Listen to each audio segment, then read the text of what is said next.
the case has highlighted the importance of the intravascular imaging in an unclear situation, and we have a relatively principle which is see better, know more, and acts smarter.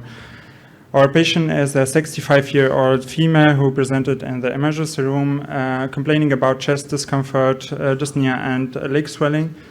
The symptoms start 10 days ago and keep worsening, and the patient has cardiovascular risk factor, active smoker, arterial hypertension, obese, and has a positive family history of CAD.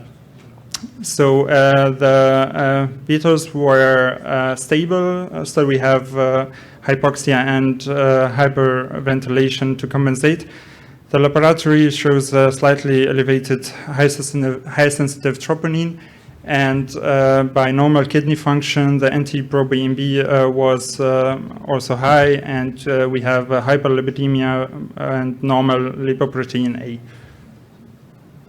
So the next step was to do an ECG, and we see here a sinus rhythm with in the inferior leads Q wave, and in the lateral pericardial leads we see here a flat T wave.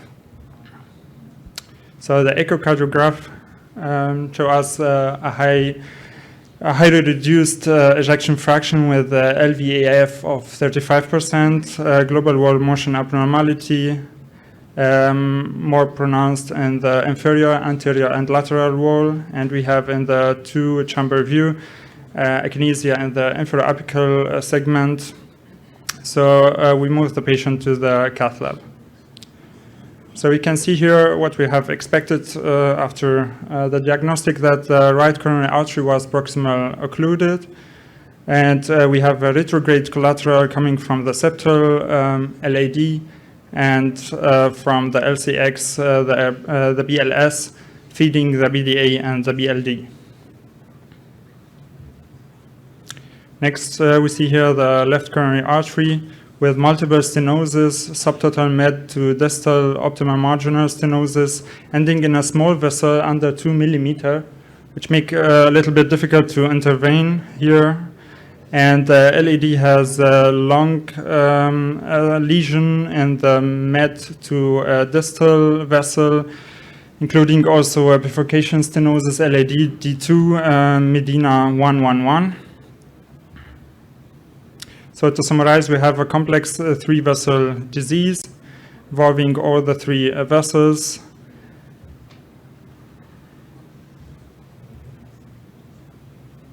And we choose to do an intravascular imaging to understand what we have in the LAD. So the first step is to broad workhorse wire inside the LAD. But here we have a little bit difficulty to cross the lesion. So we change to polymer jacketed wire, the Siemens black, then we can achieve the distal vessel, and we do the OCT, so to understand what we are dealing with. And here it was interesting to see we have a recanalized thrombus with more than 6 lumina, with underground disease, fibroatherome, and minimal lumen area of under 2 millimeter square in the med LAD, which makes significant. And the bifurcation has about 100% calcification. You can see here in the other, the second picture. And we have in the proximal part of the LAD also fibroatherome, but with good minimal lumen area as probably a good landing zone. So, to summarize, we have a 65-year-old patient with a subacute ACS, reduced ejection fraction, LVAF about 35%. And we did an FFR analysis of the PLS, which shows 0.86, not significant. And the patient was very clear in the decision making, so she refused any heart operation, any CABG. So to summarize, we have a culprit lesion, which is the LAD, and we have a bifurcation stenosis in the LAD diagonal 2. And now we come to the question how we can deal with it. Should we go for protected or unprotected? The patient has also congestion, cardiac congestion, and we have the bifurcation, should we go for two-stent or for provisional technique. So we decided to go for protected PCI since we have reduced ejection fraction and we have the subtotal optimal marginal stenosis, which is not possible to intervene. And we have a last remaining 1.5 vessel. And we use the Impella CP support, and the technique we went for a provisional technique since the diagonal 2 vessel was under 3 millimeter. And we first pre-dilate the lesion with non-compliance balloon 2.5 and 3.0.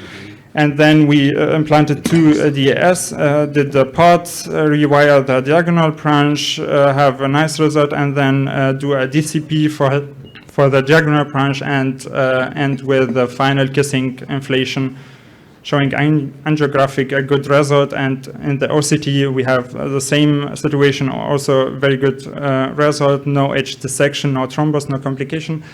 And we have a good apposition of the stent, slightly under-expanded in the bifurcation area, which post-dilate with a non-compliant balloon. And the patient stay stable. Can you give me 1 minute? And we decide to expand the Impella CP, and we choose to use a closure device. Can you give me 1 minute, please? Yeah.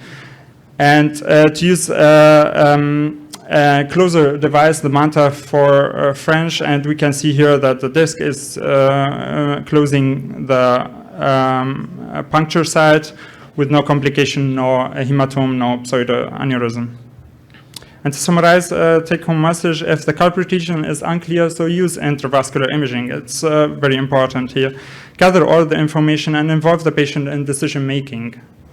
And protected PCI may be helpful in high-risk patient and high-risk PCIs, depending on operator experience and the device availability. Difficulty to cross a lesion should indicate that we have a problem here, dissection, calcification, or recanalized thrombus. And to finish, don't forget we help the patient to have another sunrise like this from our hospital. Thank you.